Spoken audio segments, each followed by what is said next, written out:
Mis hermanos, es un gran gozo poder estar una vez más en la conferencia ante su palabra. El anhelo de nuestro corazón hubiera sido poder estar presencialmente y ver a cada uno de ustedes y poder darles un abrazo en el nombre del Señor. Pero al mismo tiempo damos gracias a nuestro bendito Señor y Salvador, que en este tiempo de tantas limitaciones contamos con medios como la internet para poder llegar a donde nosotros físicamente no podemos llegar. En esta ocasión vamos a estar exponiendo un mensaje que hemos titulado La misión de Dios y la comisión de la Iglesia a la luz de las conocidísimas palabras del Señor Jesucristo en Mateo 28, 18 al 20. Dice así la palabra del Señor. Y Jesús se acercó y les habló diciendo: Toda potestad me es dada en el cielo y en la tierra. Por tanto, id y haced discípulos a todas las naciones, bautizándolos en el nombre del Padre y del Hijo y del Espíritu Santo, e enseñándoles que guarden todas las cosas que os he mandado. Y he aquí, yo estoy con vosotros todos los días hasta el fin del mundo. Vamos a orar. Padre, nosotros queremos acercarnos a ti en esta ocasión y queremos darte muchas gracias por la oportunidad, el privilegio que tú nos das de poder compartir tu palabra con estos amados hermanos que van a estar conectados y que van a ver estos mensajes a través de la internet. Señor, gracias por lo que tú nos has dado hasta aquí en esta conferencia, pero te suplicamos ahora que a pesar de las debilidades, a pesar de las limitaciones del expositor, tú vengas por tu Espíritu, oh Señor, y nos ministres a través de tu palabra de tal manera que nuestro bendito Señor y Salvador Jesucristo pueda ser en gran manera exaltado en esta hora, porque te lo pedimos en su nombre. Amén y amén.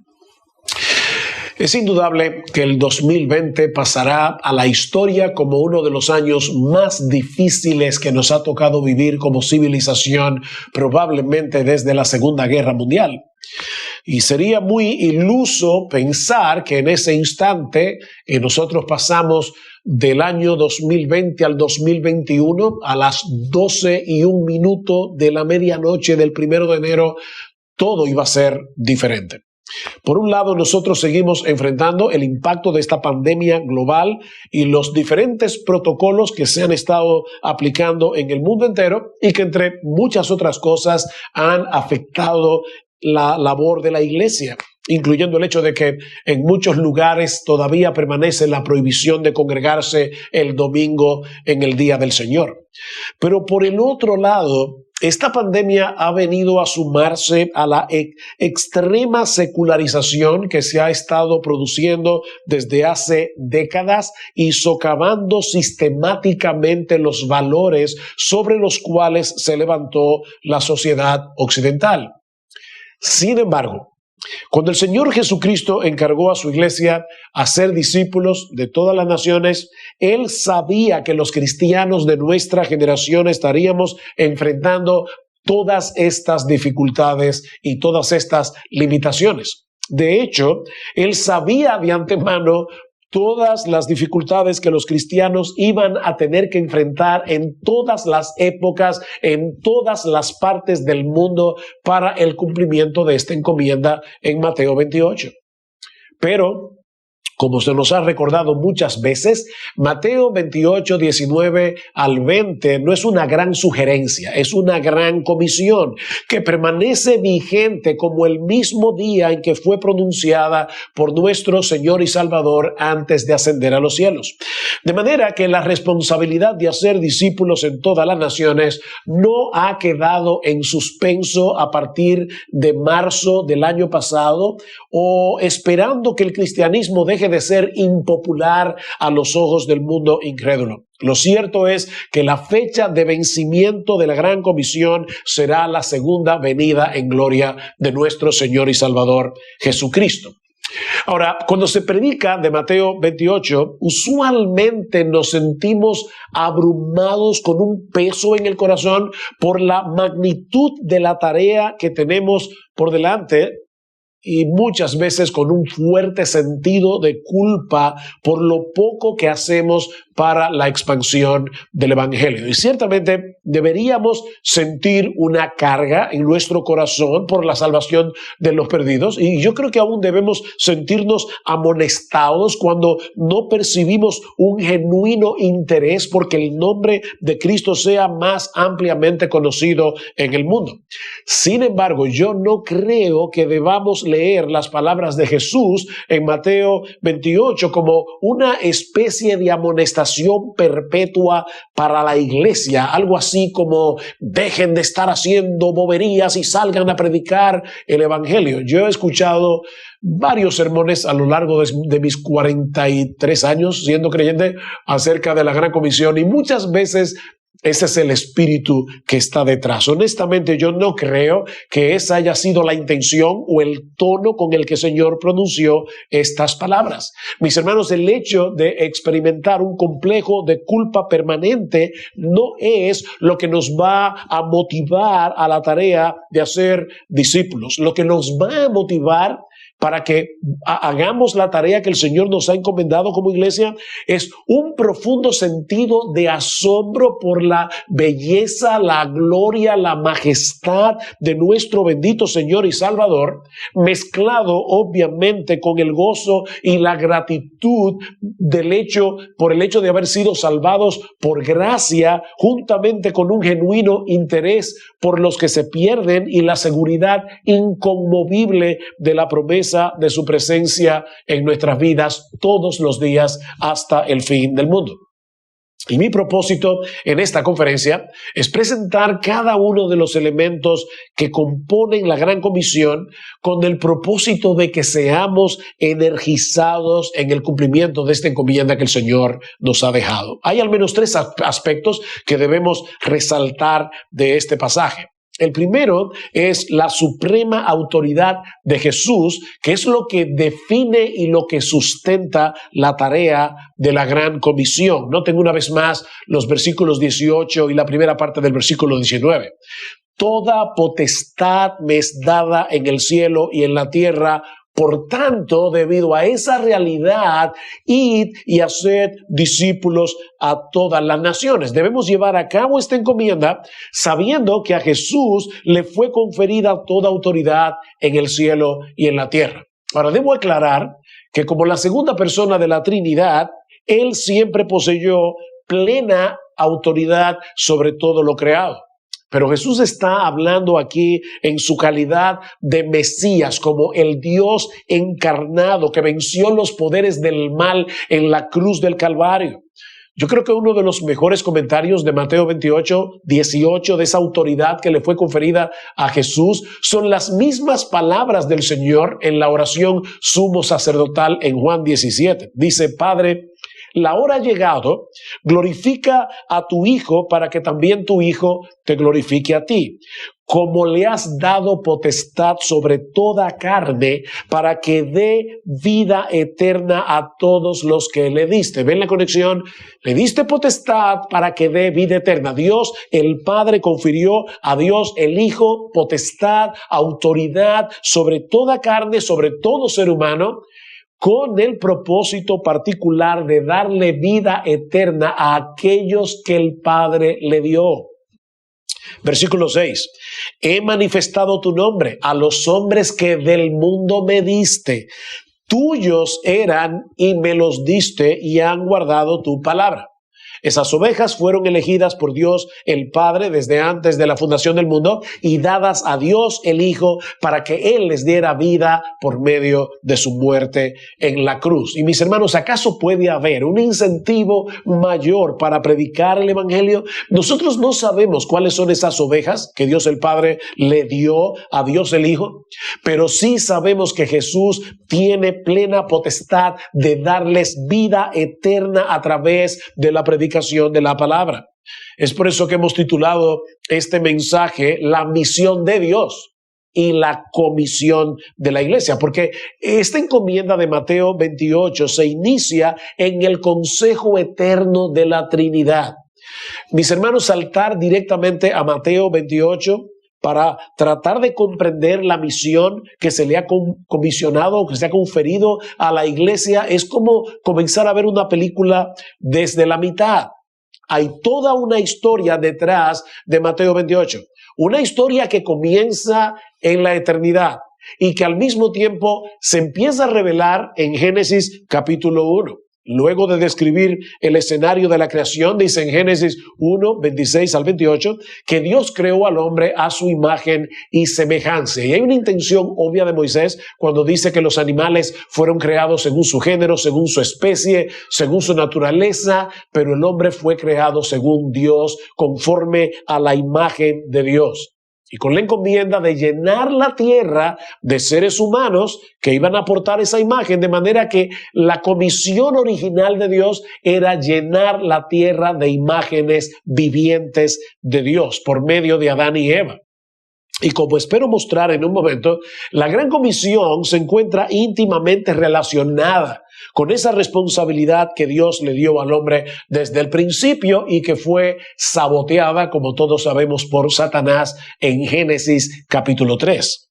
Adán y Eva se dieron a la tentación de querer actuar como seres autónomos y por causa de su rebeldía, la imagen de Dios en nosotros quedó estropeada, no completamente aniquilada o eliminada, pero sí estropeada. Ahora, en vez de exterminar a la raza humana, mi Dios en toda justicia pudo haber hecho eso, en Génesis capítulo 3, versículo 15, Dios promete redención a través de un Salvador nacido de mujer, un hombre como nosotros, el postrer Adán, como le llama Pablo a Jesús en 1 Corintios capítulo 15.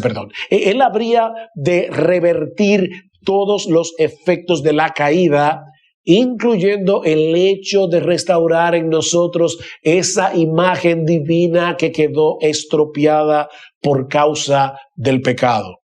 Lo que estamos diciendo es que un descendiente de Eva habría de revertir la maldición en bendición, trayendo vida por medio de su muerte. Seguimos leyendo el libro del Génesis y en el capítulo 12 vemos a Dios escogiendo a un hombre llamado Abraham, a quien se le promete darle descendencia y bendecir a través de él todas las familias de la tierra. Es decir, que lo que Adán perdió en el paraíso sería recuperado por esa descendencia de Abraham, que no es otro que nuestro Señor Jesucristo, como vemos en pasajes como Mateo 1:1, libro de la genealogía de Jesucristo, hijo de David, hijo de Abraham, o en Gálatas capítulo 3, versículo 16, donde Pablo le dice a estos hermanos de Galacia, a Abraham fueron hechas las promesas y a su simiente. No dice y a las simientes como si hablase de muchos, sino como de uno y a tu simiente, la cual es Cristo. De paso, este es uno de esos pasajes que prueba la inerrancia de la Biblia en cada una de sus partes, en cada una de sus palabras. Pablo está usando aquí como argumento el hecho de que la palabra simiente en Génesis 17 está en singular y no en plural. Dice, no fue a las simientes, sino a tu simiente, la cual es Cristo. Él es ese descendiente prometido de Abraham, que obedeció perfectamente la ley de Dios durante toda su vida, desde la cuna hasta la tumba. Lo que ni Adán ni ningún otro ser humano a través de toda la historia ha podido hacer jamás. Y luego, siendo inocente, murió como nuestro sustituto, cargando con nuestra culpa en la cruz para resucitar al tercer día y ascender a los cielos, donde ahora está sentado a la diestra de Dios. Escuchen, sobre todo principado y autoridad y poder y señorío, dice Pablo en Efesios 1:21, y sobre todo nombre que se nombra, no solo en este siglo, sino también en el venidero. Toda potestad me ha sido dada. ¿Sabes lo que esto significa? Que ahora hay un hombre que es también Dios, el postrer Adán, a quien el Padre le ha conferido una autoridad infinitamente superior a la que Adán perdió en el paraíso. Jesús de Nazaret, el hijo de María, ha sido entronado en los cielos y ahora gobierna sobre todo el universo como Rey de Reyes y como Señor de Señores. Él se humilló hasta lo sumo, haciéndose obediente hasta la muerte y muerte de cruz, como dice Pablo en Filipenses capítulo 2, pero Dios también lo exaltó hasta lo sumo. Y le dio un nombre que es sobre todo nombre, para que en el nombre de Jesús se doble toda rodilla de los que están en los cielos y en la tierra y debajo de la tierra, y toda lengua confiese que Jesús es el Señor, para la gloria de Dios Padre. Es esa realidad la que se encuentra detrás de las palabras de Jesús en Mateo 28:18. Toda potestad me ha sido dada en el cielo y en la tierra. Repito, el Hijo siempre tuvo esa autoridad porque Él es Dios. Pero en su calidad de Mesías, como el postrer Adán, Dios, como Dios hecho hombre, a Jesús se le ha conferido toda autoridad sobre todo lo creado. De manera, mis hermanos, que es absolutamente imposible que su obra termine en un fracaso, como sucedió con el primer Adán.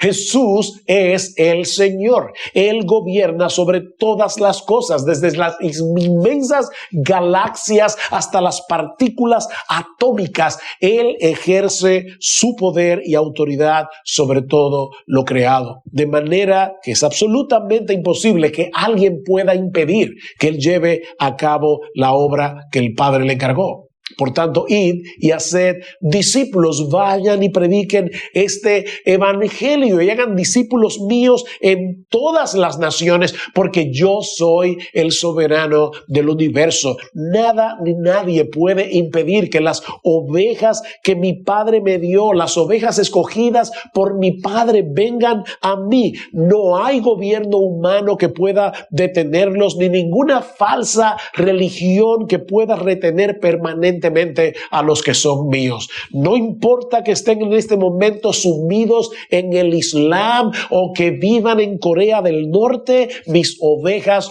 oirán mi voz y vendrán a mí, porque mi Padre me dio potestad para dar vida eterna a todos los que Él me ha dado. Es esa autoridad suprema de Jesús lo que garantiza el cumplimiento de la gran comisión. ¿Recuerdan el discurso del Monte de los Olivos? Mateo 24:14. Dice el Señor, será predicado este evangelio del reino en todo el mundo. No hay el menor asomo de duda aquí. Será predicado este evangelio del reino en todo el mundo para testimonio a todas las naciones, y entonces vendrá el fin. No será ni un segundo antes ni un segundo después. El evangelio llegará hasta donde debe llegar antes de la segunda venida de nuestro Señor Jesucristo.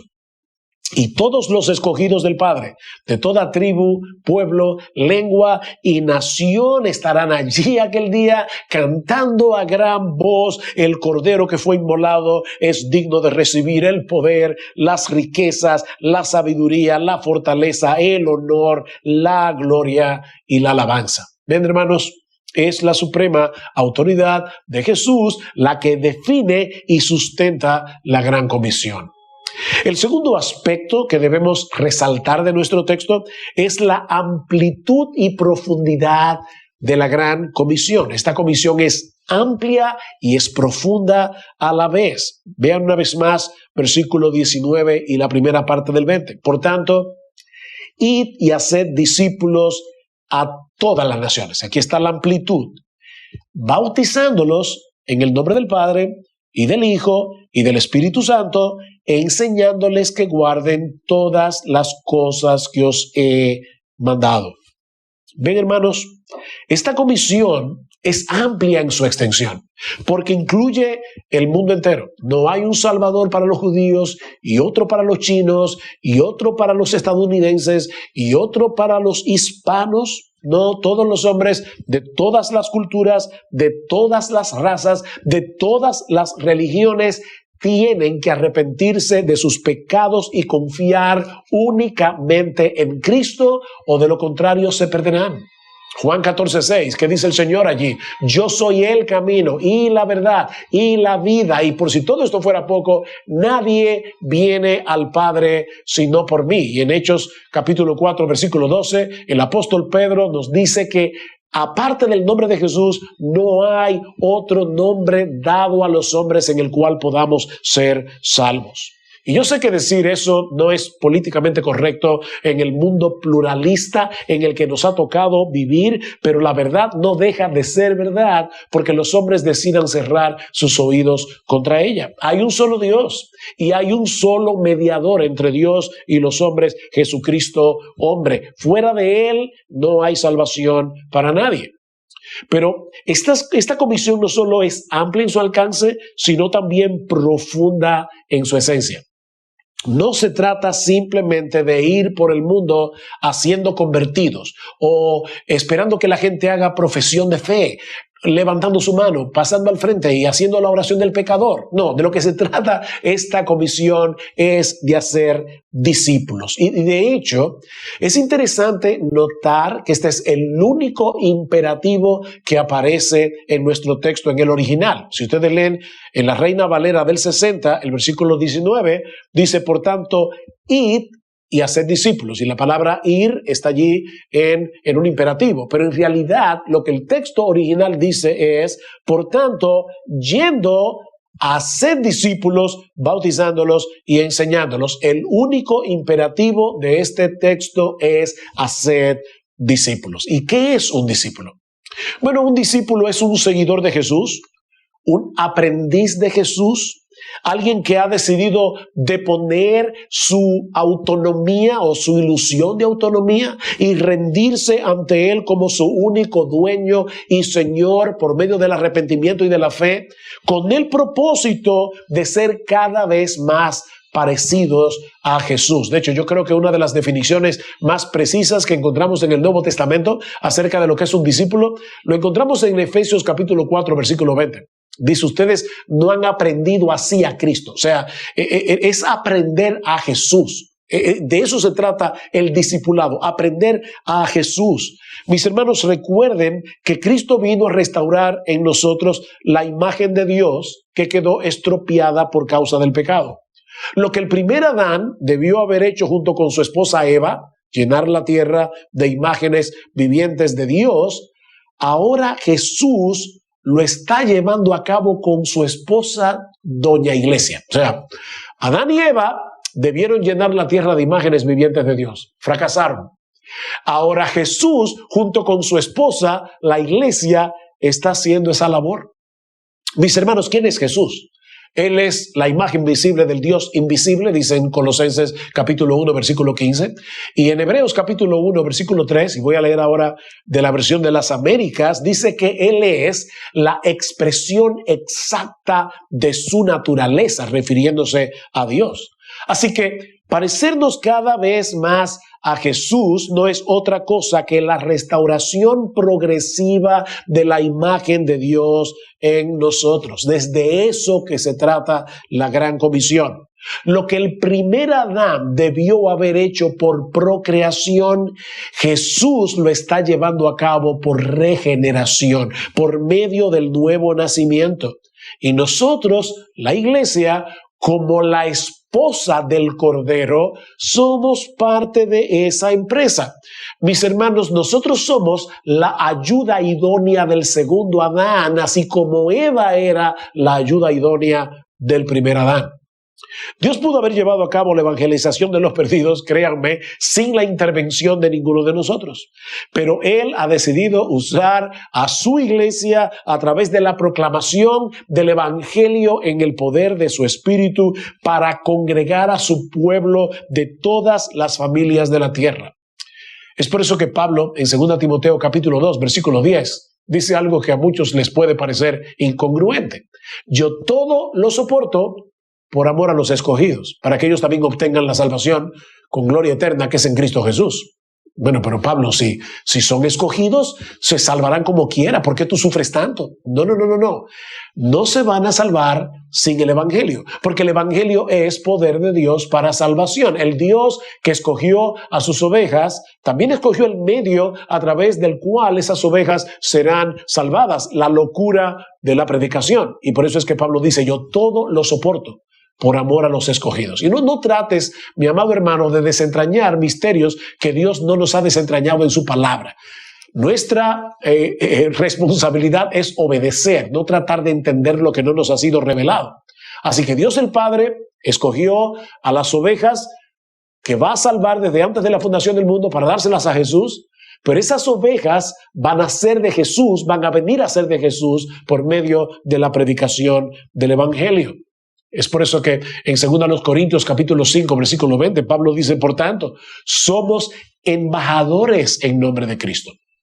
Como si Dios rogara por medio de nosotros, en nombre de Cristo os rogamos, reconciliaos con Dios. Y la idea del texto en el original es algo como esto: somos embajadores porque de hecho Dios os habla por medio nuestro. Es por eso que decimos que esta es la misión de Dios. Esta misión fue diseñada por Dios. Esta misión es llevada a cabo por Dios. Es por eso que en Mateo 16 Jesús no le dice a sus discípulos, ustedes edificarán mi iglesia. No, yo edificaré mi iglesia. Yo edificaré mi iglesia. Es de eso que se trata la gran comisión. El Señor está llevando a cabo lo que Él prometió hacer en Mateo 16, 18, edificar su iglesia, pero Él lo hace a través de la misma iglesia. Un bisturí no puede operar a nadie, pero el cirujano sí puede hacerlo usando el bisturí. Y eso es precisamente lo que Dios ha decidido hacer. Usar personas corrientes como tú y como yo para llenar la tierra de redimidos en quienes está siendo restaurada su gloria, la cual resplandecerá algún día en nosotros sin ninguna distorsión. Es por eso que Pablo dice en Romanos capítulo 8, versículo 18, que los padecimientos o las aflicciones del tiempo presente no son comparables con la gloria venidera que en nosotros ha de manifestarse. Nosotros no solo veremos la gloria de Dios, nosotros vamos a participar por medio de la glorificación de esa gloria. ¿Y cuál es el papel que le corresponde a la iglesia para llevar a cabo esa tarea? Recuerden lo que decíamos hace un momento. ¿Cuál es el imperativo del texto? Haced discípulos. Pero luego vienen 3 participios que nos indican cómo es que nosotros vamos a llevar a cabo esa tarea. Yendo, bautizando y enseñando.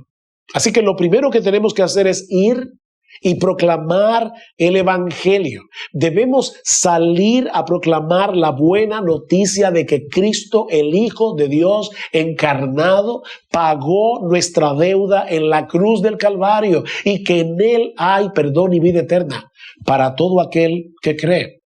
En otras palabras, Dios nos está dando el privilegio de usarnos como bisturí para hacer una operación de corazón abierto.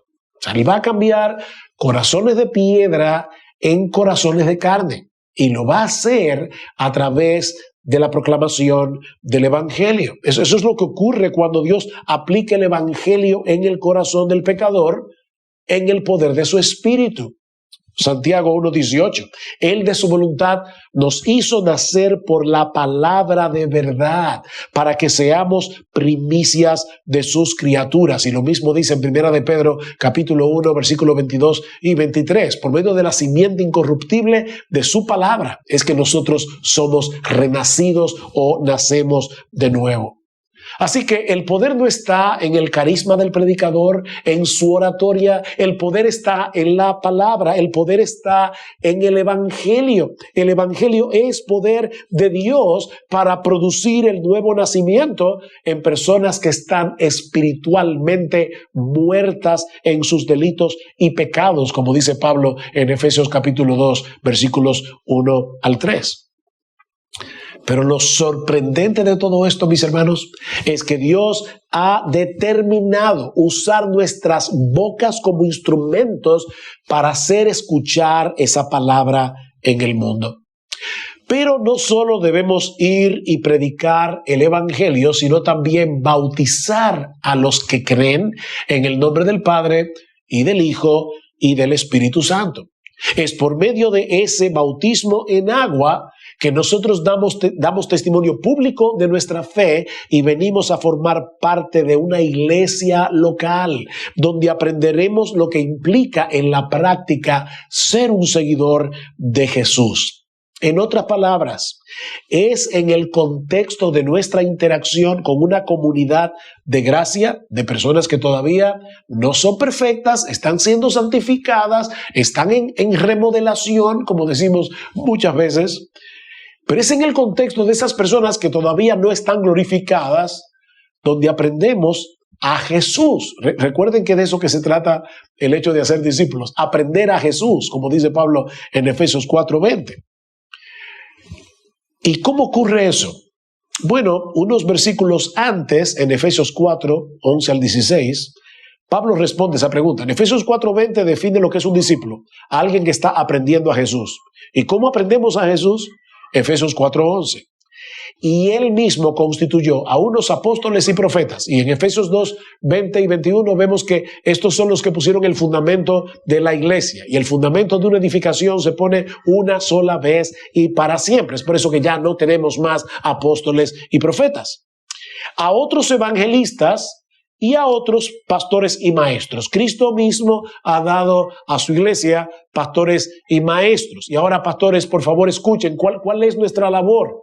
A fin de perfeccionar a los santos para la obra del ministerio, para la edificación del cuerpo de Cristo, hasta que todos lleguemos a la unidad de la fe y del conocimiento del Hijo de Dios, a un varón perfecto, a la medida de la estatura de la plenitud de Cristo. ¿Ven, mis hermanos, de qué se trata el discipulado? No es simplemente que una persona diga que cree, es que esa persona está siendo transformada de gloria en la misma imagen de nuestro Señor y Salvador, quien es la imagen visible del Dios invisible. Estamos aprendiendo a Jesús. ¿Y dónde ocurre eso? Eso ocurre, dice Pablo, en el contexto de la iglesia.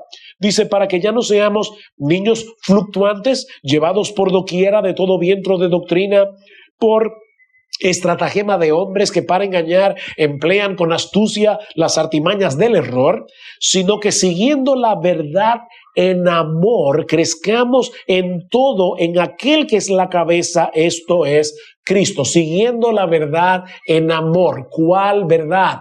¿Solo la verdad que se predica desde el púlpito? No, mis hermanos, como bien ha dicho alguien, ese es el punto de arranque de la palabra. El domingo, cuando el pastor predica la palabra desde el púlpito, pero ahora esa palabra entre semana debe resonar en el corazón de los hermanos, mientras cada uno está hablando al otro la verdad en amor. Por eso Pablo sigue diciendo en el versículo 16, de quien todo el cuerpo, bien concertado y unido entre sí, por todas las coyunturas que se ayudan mutuamente, según la actividad propia de cada miembro, el cuerpo recibe el crecimiento para ir edificándose en amor. Mis hermanos, cuando un pastor hace todo en la iglesia, o los pastores hacen todo en la iglesia, ellos no están llevando la iglesia a la madurez de la que Pablo está hablando aquí. Esa iglesia no está funcionando como una comunidad de discípulos que hacen discípulos. Yo no puedo hacer como pastor que las ovejas dependan de mí.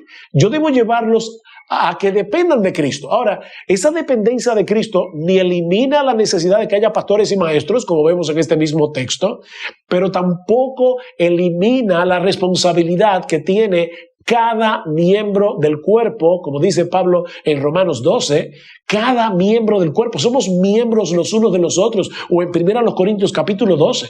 poniendo nuestros dones en operación. ¿Para qué? Para que el cuerpo pueda seguir creciendo conforme a la estatura del varón perfecto que es nuestro bendito Señor y Salvador Jesucristo. Es de eso que se trata ser iglesia. Es de eso que se trata el ministerio, hacer discípulos.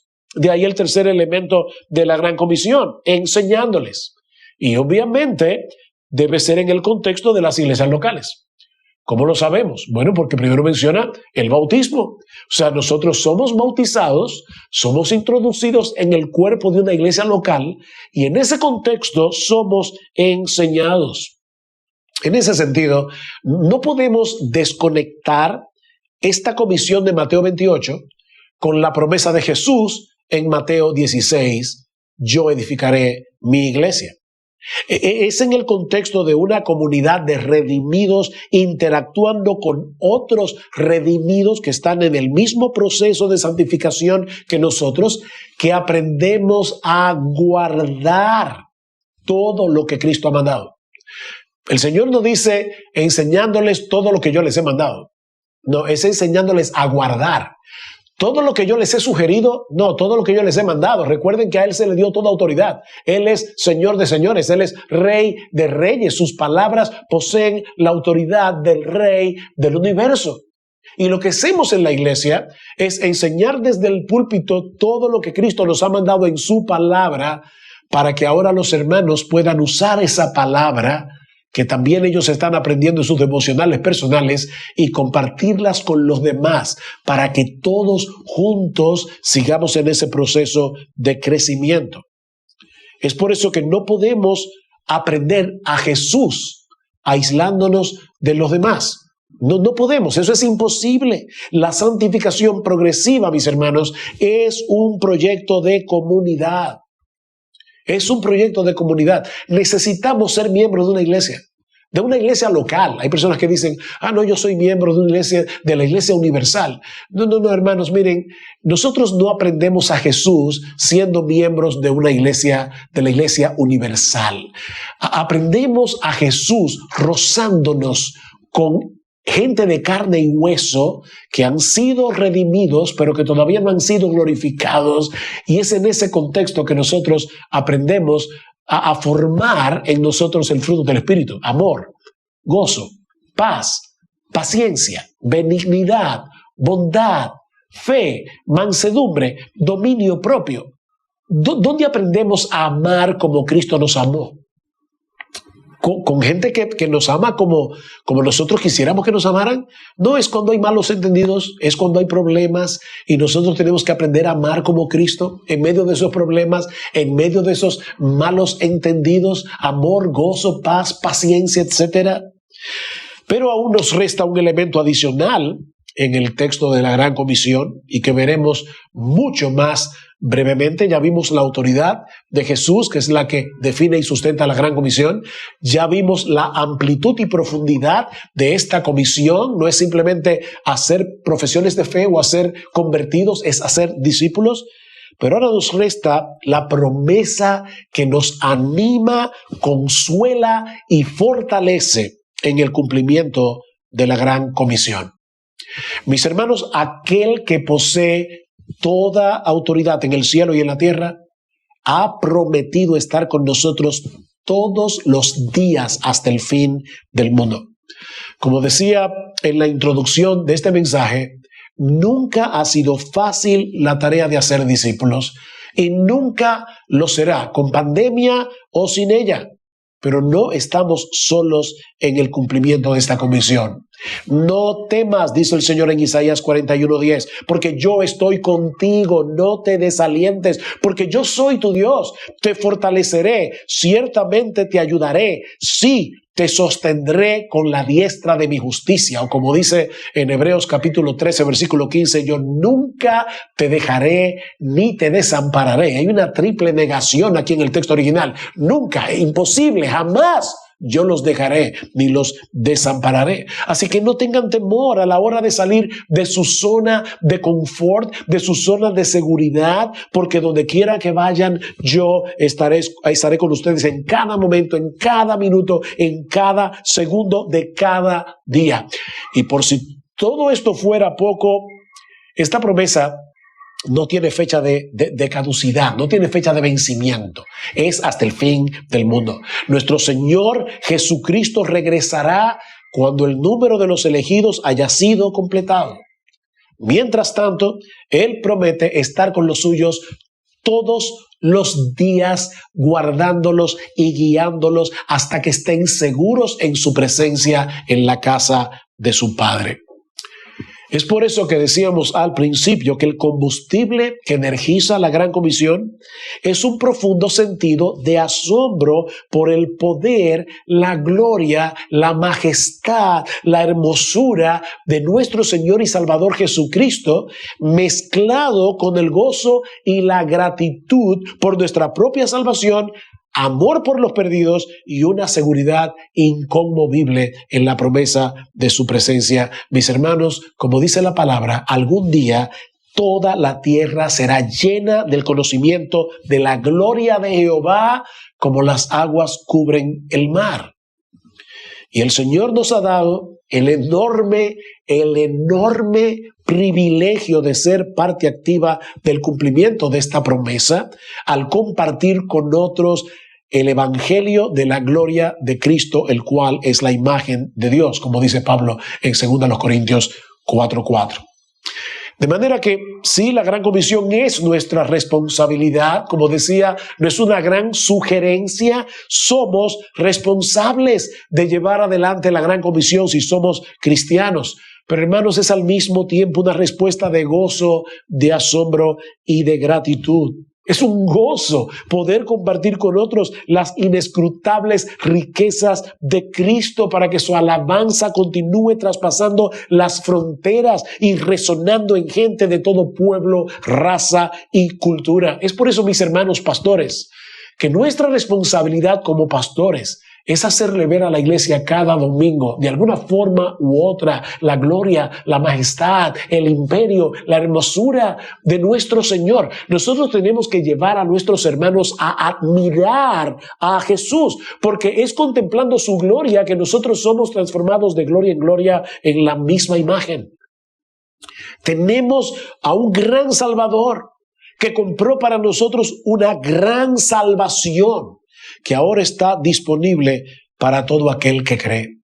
Así que no es el sentimiento de culpa lo que nos va a motivar para la tarea de hacer discípulos, sino el asombro de tener un Salvador como Jesús y disfrutar de una salvación como la que Él compró para nosotros al precio de su sangre. Es por eso que debemos pedir en oración lo que el apóstol Pablo pide en oración por la iglesia en Éfeso. Que el Dios de nuestro Señor Jesucristo, el Padre de gloria, os dé espíritu de sabiduría y de revelación en el conocimiento de Él. Ellos ya conocían a Jesús, pero dice Pablo, yo quiero que sus ojos tengan colirio, para que ustedes puedan ver a Jesús más claramente, alumbrando los ojos de vuestro entendimiento, para que sepáis cuál es la esperanza a que Él os ha llamado, ¿y cuáles las riquezas de la gloria de su herencia en los santos? ¿Y cuál la supereminente grandeza de su poder para con nosotros los que creemos, según la operación del poder de su fuerza, la cual operó en Cristo, resucitándole de los muertos y sentándole a su diestra en los lugares celestiales? El mismo poder que operó en Jesús para levantarlo de los muertos es el mismo poder que se requiere para levantar a un muerto espiritual y llevarlo a la vida en Cristo Jesús. Y eso lo opera Dios. Eso solamente puede hacerlo el Espíritu Santo. Pero Él lo hace a través de la predicación del Evangelio. El Evangelio es y seguirá siendo poder de Dios para salvación. Oh, mis hermanos, ¿cuánto necesitamos esa visión fresca de la gloria incomparable de nuestro Salvador y de su sorprendente gracia que nos dio vida por medio de su muerte? Decía Octavio Winslow, un siervo de Dios del siglo XIX, que Jesús estaba tan completamente decidido a salvar a los pecadores por el sacrificio de sí mismo, que Él creó el árbol del cual se sacó la madera para hacer la cruz sobre la cual murió, y nutrió desde la infancia a los hombres que lo clavaron a ese madero maldito. A ese nivel estuvo dispuesto Jesús a humillarse para poder salvar a pecadores como tú y como yo. Y todo aquel que ha abrazado de corazón ese mensaje del Evangelio y que está creciendo en el entendimiento de ese Evangelio de la gloria de Cristo, dirá como los apóstoles en Hechos capítulo 4, versículo 20, cuando le prohibieron predicar acerca de Cristo, a predicar a Cristo, dice, no podemos dejar de decir lo que hemos visto y oído. No podemos. Oh, quiere el Señor usar esta conferencia para producir en nosotros un deseo renovado de proclamar el Evangelio a los perdidos, con el propósito de que se sigan estableciendo iglesias locales en todo el mundo. Iglesias donde se predica fielmente su palabra y donde, hablando unos a otros la verdad en amor, todos juntos sigamos creciendo en aquel que es la cabeza, es decir, Cristo. Mis hermanos, esa es la tarea de la iglesia. No es ir a ser convertidos, es ir a ser discípulos. Esa es la tarea de la iglesia, porque esa es la misión de Dios. Esa es la misión de Dios en Cristo, para la gloria de su santo y bendito nombre. Vamos a orar. Padre, nosotros queremos darte muchas gracias por darnos una vez más la oportunidad de predicar tu palabra para esta conferencia. Señor, mira todo lo que nuestros hermanos han escuchado a lo largo de esta semana. Oh, te pedimos que tú bendigas tu palabra en el corazón de cada uno. Tú conoces la necesidad de cada uno. Señor, sigue levantando pastores que proclamen fielmente el Evangelio de la gloria de nuestro Salvador. Sigue estableciendo iglesias, oh Señor, en el mundo entero, pero también sigue levantando miembros en las iglesias que tomen en serio la tarea que Cristo nos ha encomendado de hablar unos con otros la verdad en amor, para que juntos sigamos creciendo conforme a la estatura del varón perfecto. Bendice tu palabra, Señor, bendice tu palabra, porque te lo suplicamos en el precioso nombre de nuestro gran Dios y Salvador Jesucristo. Amén y amén.